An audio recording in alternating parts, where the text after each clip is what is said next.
وہ گاڑی کے دائیں بائیں گھوما، ہنسا اور پھر چمکتی ہوئی آنکھوں سے میری طرف دیکھنے لگا۔ میں نے پوچھا، کیا تم یہ گاڑی چلا لو گے؟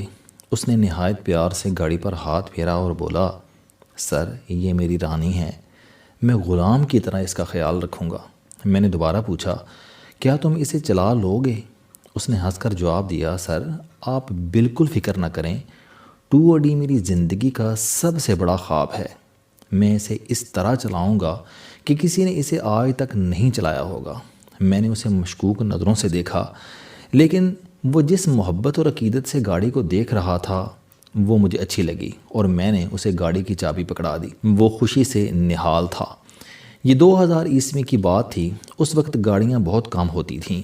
کوئی شخص نئی گاڑی خریدتا تھا تو یہ پورے شہر کے لیے بریکنگ نیوز ہوتی تھی۔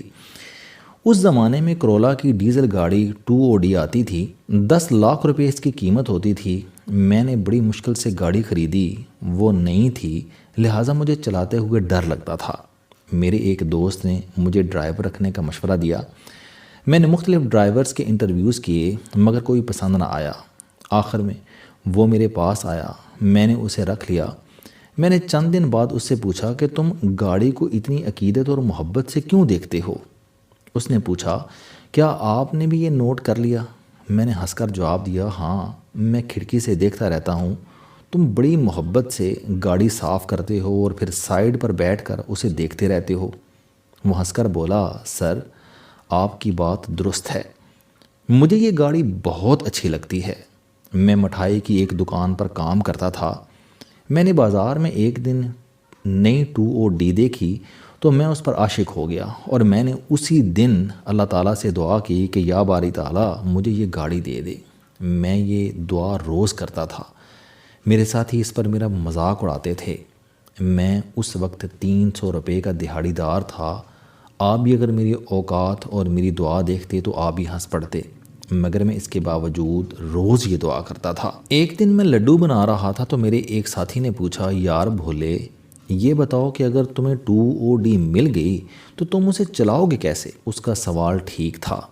میں نے یہ تو سوچا ہی نہیں تھا کہ گاڑی چلانے کے لیے ڈرائیونگ آنی چاہیے، جبکہ میں نے گاڑی تو دور کبھی سائیکل بھی نہیں چلائی تھی۔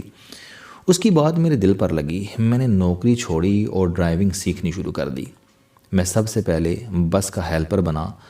سال 6 مہینے کی مشقت کے بعد استاد نے مجھے ڈرائیونگ سیٹ پر بٹھا دیا اور میں بس کو اڈے کے اندر اور باہر لگانے لگا۔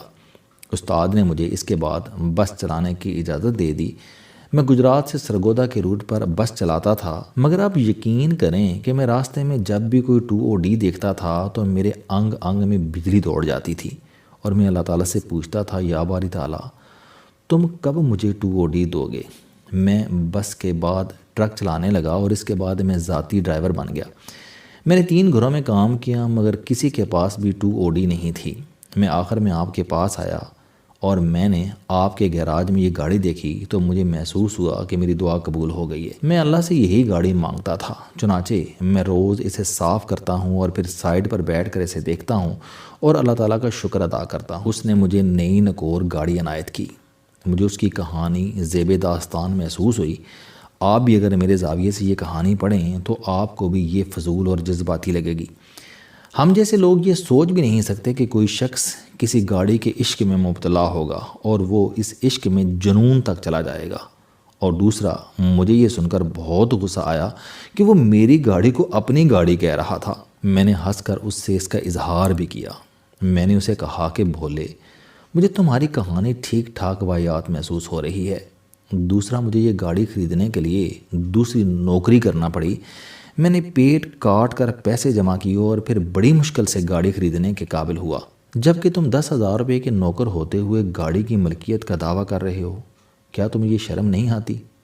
اس نے کہکا لگایا اور بولا، چودھری صاحب گاڑی اس کی ہوتی ہے جو ڈرائیونگ سیٹ پر بیٹھتا ہے اور میں گاڑی کی ڈرائیونگ سیٹ پر بیٹھا ہوں۔ اللہ تعالیٰ نے آپ کی نہیں میری دعا قبول کی ہے۔ آپ کے لیے یہ صرف ایک گاڑی ہے، جبکہ میرے لیے یہ اللہ تعالیٰ کا انعام ہے، یہ اس کی رحمت ہے۔ اس نے میری دعا سن کر مجھے یہ عنایت کی اور ساتھ ہی یہ مجھے تنخواہ بھی دے رہا ہے اور آپ کے پلے سے کھانا، کپڑے اور رہائش بھی۔ چنانچہ میرے رب کا مجھ پر کتنا کرم ہے۔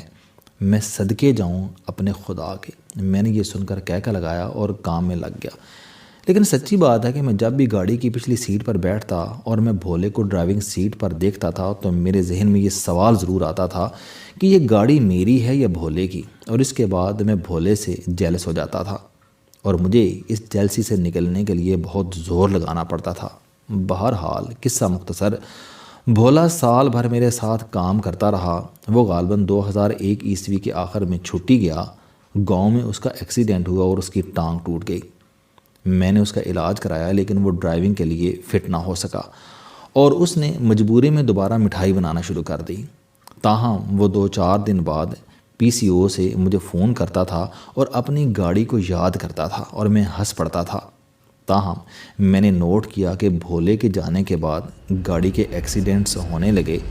پہلے اس کا ٹائر گٹر کے ڈھکن کے ساتھ ٹکرا کر پھٹ گیا، پھر ایک ٹیکسی نے اسے پیچھے سے ٹھوک دیا اور آخر میں یہ کھڑے ٹرک کے ساتھ جا ٹکرائی اور اس کے انجن اور گیئر باکس میں بھی مسائل آنے لگے، یہاں تک کہ میں نے گاڑی بیچنے کا فیصلہ کر لیا۔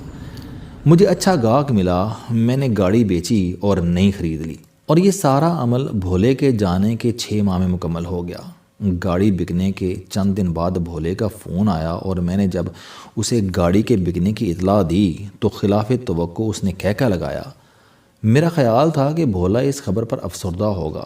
سچی بات ہے کہ میں نے اسے یہ خبر دی ہی اس نیت سے تھی کہ میرا خیال تھا کہ وہ افسردہ ہو جائے گا اور مجھے اس سے نفسیاتی لذت ملے گی اور میں اسے یہ ثابت کر سکوں گا کہ یہ گاڑی میری تھی اور میں نے ہی اس کا فیصلہ کیا۔ لیکن میری توقع کے خلاف بھولے نے کہہ لگایا اور کہا، سر میں آپ کو بتاتا رہتا تھا کہ یہ گاڑی میری ہے، آپ دیکھ لیں۔ گاڑی کا مالک گیا اور چند ماہ میں گاڑی بھی چلے گئی۔ مجھے دھچکا لگا اور مجھے پہلی مرتبہ اس کی بات میں وزن محسوس ہوا اور میرے ذہن میں فلیش بیک ہونے لگے۔ مجھے یاد آیا کہ میں ہونڈا سیوک خریدنے کے لیے گیا تھا لیکن ان دنوں وہ گاڑی دستیاب نہیں تھی، جس کے بعد میرا ایک دوست مجھے کرولا کے شو روم میں لے گیا۔ میں نے وہاں 2OD دیکھی، ٹیسٹ ڈرائیو لی اور پھر یہ خرید لی، اور چند دن بعد بھولا آ گیا۔ وہ جب تک گاڑی ڈرائیو کرتا رہا اس میں کسی قسم کی خرابی نہیں آئی، مگر جب وہ گیا تو پھر وہ گاڑی بھی چلی گئی۔ لہٰذا اس کا سوال جینون تھا، وہ گاڑی میری تھی یا بھولے کی، اور وہ واقعی بھولے کی تھی۔ میں صرف اس کا کیئر ٹیکر تھا۔ قدرت نے بھولے کی سہولت کے لیے مجھے بطور ایجنٹ استعمال کیا تھا۔ جب بھولا نکل گیا تو گاڑی اور ایجنٹ دونوں کا کردار بھی ختم ہو گیا۔ میں اس سے پہلے کئی بار لا آف اٹریکشن پڑھ چکا تھا، میں لوگوں کو اس پر لیکچر بھی دیتا تھا، مگر سچی بات ہے کہ مجھے یہ قانون سمجھ اس دن آیا، مجھے اس دن یہ راز بھی سمجھ آ گیا کہ امیر لوگ بڑے بڑے کچن کیوں بناتے ہیں اور ان کچنز میں ہر روز 10-10 20-20 کھانے کیوں پکتے ہیں، جبکہ قدرت امیر لوگوں کو ان کھانوں کو چکھنے سے بھی محروم کر چکی ہوتی ہے۔ یہ لوگ آدھا سلائس اور آدھا کپ چائے لیتے ہیں اور بس۔ کیوں؟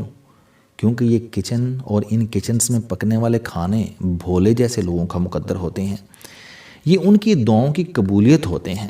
اللہ تعالیٰ انہیں اچھی گاڑیوں، اچھے مکانوں اور اچھے دسترخوانوں پر بٹھانے کے لیے امیر لوگوں کو دولت دیتا ہے اور پھر انہیں بھولے جیسے لوگوں کے لیے بطور ایجنٹ استعمال کرتا ہے، جبکہ ہم لوگ پوری زندگی یہ میری ہے جیسی غلط فہمی میں گزار دیتے ہیں۔